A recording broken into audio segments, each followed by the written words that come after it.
First of all, I want to thank everyone for your patience. Metal Gear Solid 5 is blazing a path into new territory with open-world stealth, and it required long periods of testing and experimentation to find the right formula. However, I'm very happy to say that the goal is finally in sight. Right now, we're busy putting the finishing touches on Metal Gear Solid 5: The Phantom Pain to polish it as much as possible by launch.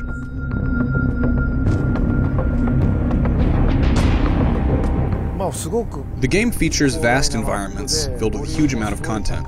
Not just enemies, but also items and various interactive elements.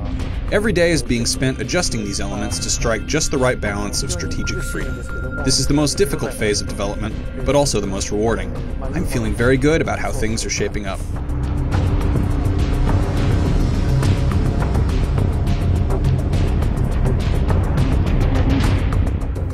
When I first came up with the idea for Metal Gear, people told me storytelling won't work in action games. So I set out to prove the world that action games could be a valid storytelling medium.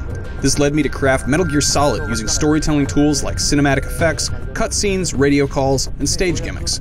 In today's game industry, these types of linear storytelling methods have now become commonplace. However, that was never the ultimate goal. As an interactive medium, I believe games have the potential to break away from movies and convey a story while also giving players the freedom to play as they like. The advent of open-world game design allows for completely new forms of storytelling. In designing Metal Gear Solid 5, I wanted to maximize the player's sense of strategic freedom. As a result, the experience will vary depending on the tastes of each individual player. The impression will probably be quite different from previous Metal Gear Solid games. The biggest challenge was how to tell a story in a non-linear way, and our solution was to use a freely assembled episodic format. Like a TV drama, the story gradually comes together as the player proceeds through missions and gathers episodic pieces of the story.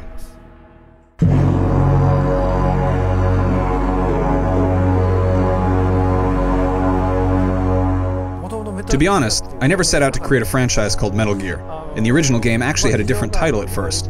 However, various factors at the time led us to name the game after the main enemy weapon. Once you do that, there's no turning back. You can't make a Metal Gear without honoring the title, so it goes without saying that the Phantom Pain will feature some new incarnation of the bipedal walking tank.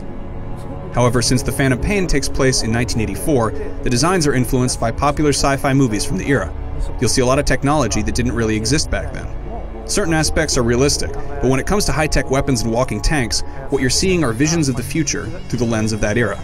We also drew inspiration from failed 80s military R&D projects that never panned out. Hopefully, people will appreciate those details and the unique atmosphere of sci-fi circa 1984.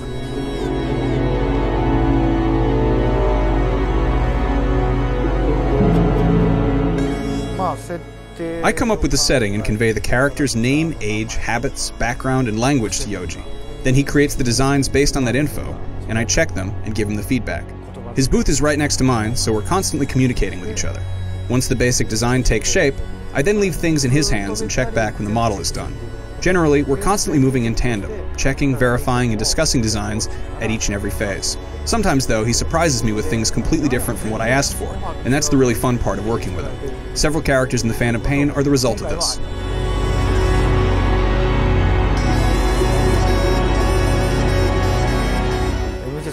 While developing Metal Gear Solid 4, I contemplated an open-world approach, but we lacked the technology.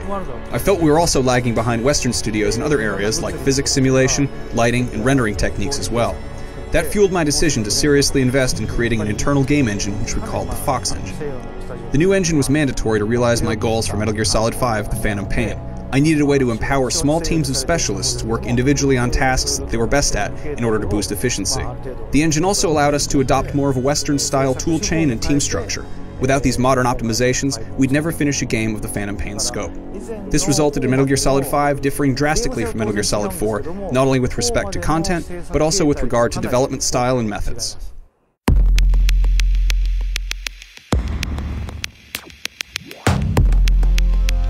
If you look back 10 years ago, online games focused mainly on competition. Players would assemble for matches, then disperse back to the real world once they were done. But today, hardware is constantly connected online, so whenever you play, there will always be somebody in the world doing the same thing. Therefore, I want to include elements that take advantage of that. This time, it's not just your mother base, but the mother bases of players from all over the world. This adds a new dimension to the gameplay based on connections between players online. It's a huge challenge for us, and we're putting a lot of effort into it. In the early stages of the game, Players will complete missions and enjoy the story as a standalone experience and develop their mother base. However, at a certain point, the game opens up and each player's story becomes intertwined with the experiences of others online as they compete with rival mother bases, or invite others to their base as allies. It's a different type of online experience. Hopefully, people will enjoy what we've done.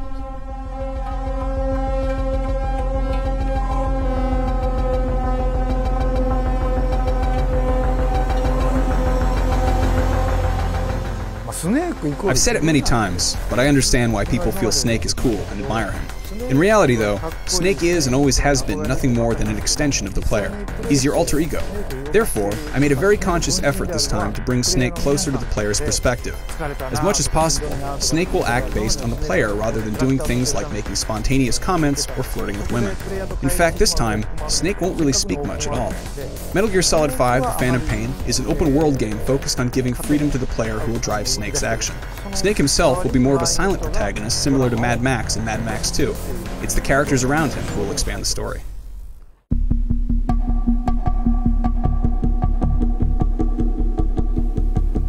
I was shocked when I heard you say it's been 27 years since the first one.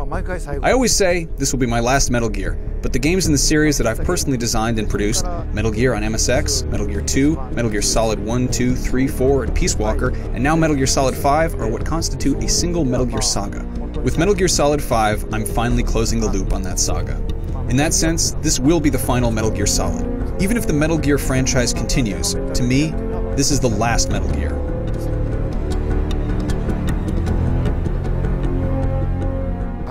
We're putting everything we have into redefining the concept of strategic freedom in open-world gaming as we sprint towards release during this critical phase. It's been challenging, but also immensely rewarding, and I can't wait for fans to experience what I think will be the most interesting game in the franchise. Please, look forward to it.